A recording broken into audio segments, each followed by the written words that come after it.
Selamat datang di dapur saya. Jadi saya suka sekali masak, terus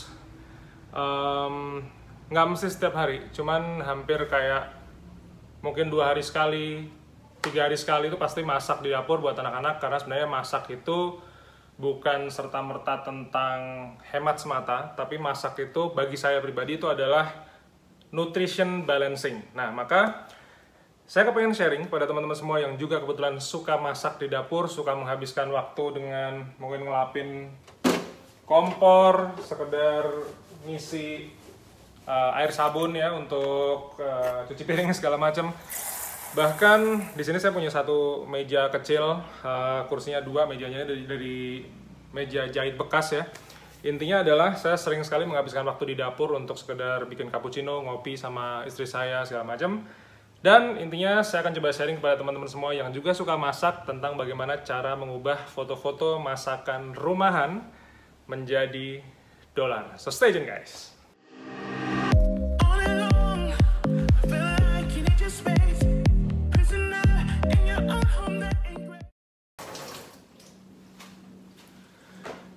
Selamat pagi dari kota Jogja teman-teman semua, nama saya Bima Aditya. Jadi matur nuwun sudah datang ke channel YouTube saya. Saat ini teman-teman saya bawa ke dapur saya. Jadi saya suka kali masak ya. Jadi dari saya mulai coba buka Airbnb tahun 2013, itu mulai buka-buka YouTube kayak Jamie Oliver, Gordon Ramsay. Itu saya coba mengolah apapun yang ada di dapur, kemudian memasak.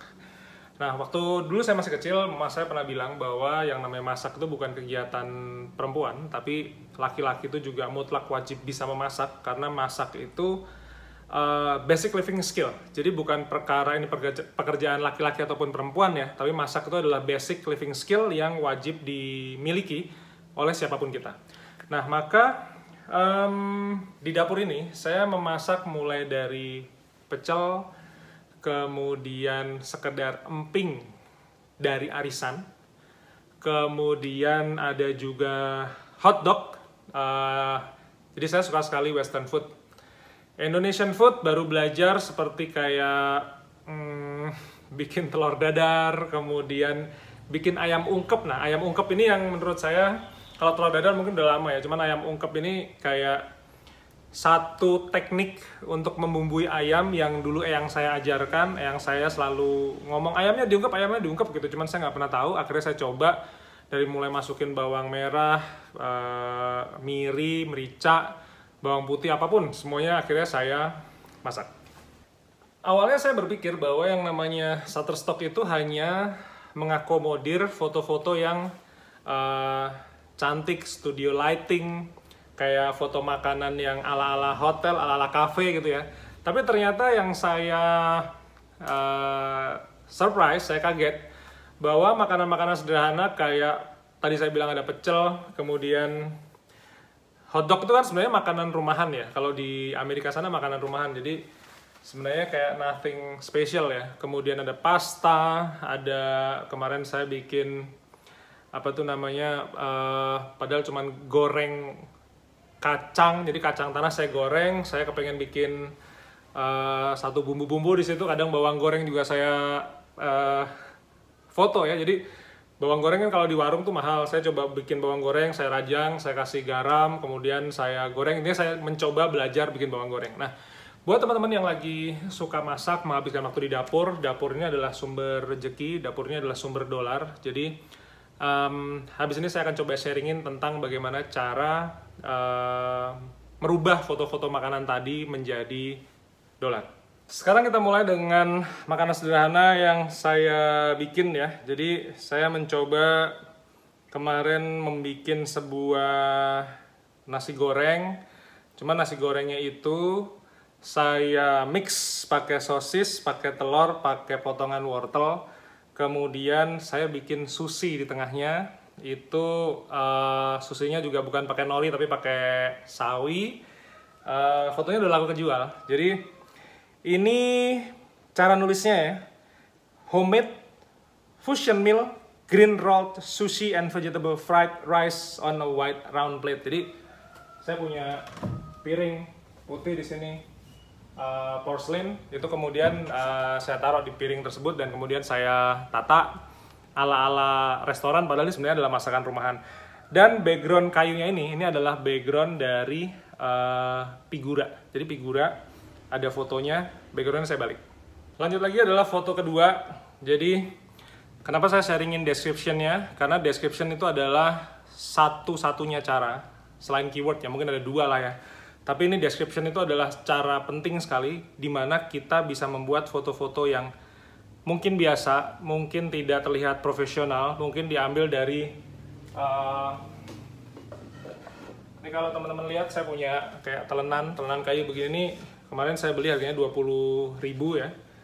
Itu deskripsi itu penting sekali. Maka kalau teman-teman lihat foto ini nih, ini foto opor ayam. Foto opor ayam sederhana, rumahan. Kalau teman-teman lebih jelas lagi lihat, itu mangkoknya tuh mangkok di toko-toko mangkok biasa lah. Jadi intinya bukan mangkok-mangkok yang sangat estetik dan lain sebagainya. Ini kita ngasih description-nya, namanya adalah opor ayam. The traditional Japanese food consists of well-cooked chicken with coconut milk and served with sticky rice called lontong and boiled eggs. Jadi intinya kalau teman-teman mau kasih deskripsi, itu tuh teman-teman lihat, teman-teman ngebayangin itu di foto tersebut ada apa. Misalnya ada opor pasti ada santan itu namanya coconut milk, maka coconut milknya harus masuk di description. Terus kemudian telurnya telur rebus kan, karena telur bulat ya, maka boiled egg atau steam egg misalnya teman-teman bisa masukin ke situ. Terus lontong itu saya ngomong dengan dua bahasa. Jadi lontong bahasa Indonesianya saya omongin, lalu yang kedua adalah sticky rice. Jadi sticky rice itu kalau di dunia bahasa Inggris ya, sticky rice itu ya lontong, ketupat dan lain sebagainya. Sekarang yang ketiga kita bicara makanan favorit saya. Saya suka sekali makanan intinya yang ada bumbu kacangnya. Jadi somai, pecel, lotek, gado-gado itu saya suka. Cuman yang akan saya sharingin hari ini adalah pecel. Nah ini pecelnya pakai daun daun pisang. Kemudian saya sharingin ya gimana cara nulisnya ya. Jadi pecel itu spicy hot Sundanese salad. Oh, bukan pecel guys. Ini namanya adalah karedok. Karedok saya ngeliatnya sepintas kayak pecel, jadi ternyata karedok ya. Saya suka sekali karedok. Jadi spicy hot Sundanese salad called karedok that consists of kemangi, Indonesian basil leaf. Jadi basil itu kalau untuk pizza ya, margherita pizza itu basic pizza di Itali yang hanya dengan saus tomat, mozzarella, sama daun basil. Nah, daun basilnya itu diambil untuk harumnya. Nah, di Indonesia itu saya menceritakan bahwa kemangi itu seperti Indonesian basil karena hanya diambil aromanya ya. Kemudian bean sprout itu tauge, lalu peanut butter sauce. Jadi saya mendeskripsikan karedok itu semacam ini. Sebenarnya kalau deskripsinya ini, kalau misalnya nanti teman-teman kemanginya teman-teman coret, kemudian diganti dengan misalnya steam potato, steam potato kadang juga ada, steam carrot itu wortel, kemudian bean sprout tadi juga ada, spinach itu bayam. Itu teman-teman bisa menduplikasi description ini untuk ketika teman-teman masak pecel di rumah dan kemudian menulis deskripsinya, kata kuncinya juga sama, kemudian submit di Shutterstock. Dan yang jadi menarik ketika teman-teman ada di dapur, jadi sebenarnya dapurnya itu kan, ini kan dapur ala-ala dapur kotor ya. Jadi ini ada tempat telurnya habis, saya belum isi. Kemudian ini masih ada daun bawang, lap juga masih ada di sini. Jadi sebenarnya kalau misalnya kita motret itu yang dipentingkan adalah semacam cropping, di mana cropping itu bisa, saya sih tidak menyarankan dengan cara memotong gambar ya, tapi lebih ke arah misalnya nih ini objeknya, ini kameranya. Nah ini kameranya tadinya di sini dideketin. Nah ini akan lebih enak croppingnya dan dengan begitu resolusinya tidak pecah. Lalu kalau misalnya teman-teman motret pakai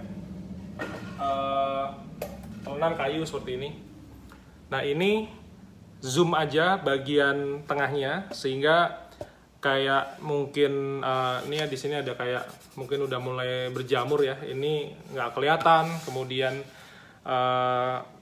kadang mungkin ada lubangnya, ini juga kadang-kadang mengganggu. Kalau misalnya teman-teman pikir ini mengganggu ya ya sudah nggak usah diliatin gitu. Jadi lebih baik tuh di zoom. Tapi kalau misalnya kamera handphone teman-teman, ini saya bicara teman-teman motretnya pakai handphone aja ya. Kalau handphonenya itu ada kamera kayak setengah, 1, 2, nah itu diganti lensanya. Jadi kalau misalnya teman-teman kameranya nggak ada lensa 1, 2, jadi lensa cuma 1, itu jangan terus di zoom pakai di swipe gitu ya, jangan begitu, tapi handphonenya yang dimajuin. Karena di swipe gitu bagus, tapi menurut saya karena kameranya itu sebenarnya 1, maka ketika di zoom biasanya nanti akan ada yang pecah atau kemudian noise. Jadi begitu teman-teman semua, ini adalah salah satu cara yang saya paling sukai karena kalau teman-teman suka masak, terus kemudian teman-teman suka makan, saya mencoba menularkan bagaimana teman-teman bisa earning uang tambahan dari kegiatan masak-memasak ini, yaitu dengan cara jualan foto masakannya. Ada sebagian kita yang kadang-kadang minder atau mungkin rendah diri ketika fotonya hanya menggunakan handphone dan juga hanya di dapur kotor intinya. Jadi bukan dapur estetik ala-ala anak zaman sekarang ya, atau misalnya dapur ala-ala kafe gitu. Jadi percayalah bahwa di dunia ini, di digital market ini, ada company-company, ada orang, ada blogger, ada YouTuber, ada siapapun, atau company atau perusahaan kantor ya, yang benar-benar menginginkan sebuah foto yang tampilannya itu rumah.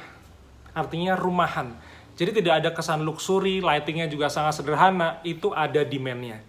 Kalau misalnya kita kepengen jadi food photographer, memang yang dijual ya foto-fotonya yang bagus-bagus ya. Tapi ketika kita bukan seorang food photographer, kita bukan seorang food stylist, bahkan kita bukan seorang fotografer sekalipun, tapi kalau teman-teman hobi masak, teman-teman hobi makan, silahkan foto makanan sehari-harinya ini difoto, sehingga ini mendapatkan tambahan penghasilan buat teman-teman semua. Mudah-mudahan info kali ini bermanfaat. Teman-teman yang kepengen belajar lebih detail tentang microstock, silahkan cek link di bawah. Kita punya ebook jualan foto dengan Shutterstock dan Shutterstock, ataupun video online course yang teman-teman bisa nonton. Ada 18 video yang teman-teman bisa nontonin saya real time, dari mulai setting kameranya, terus kemudian kadang saya pakai kamera, saya kadang pakai smartphone, itu semua ada judulnya, teman-teman bisa nonton, nanti masuk ke Google Drive-nya, tinggal belajar.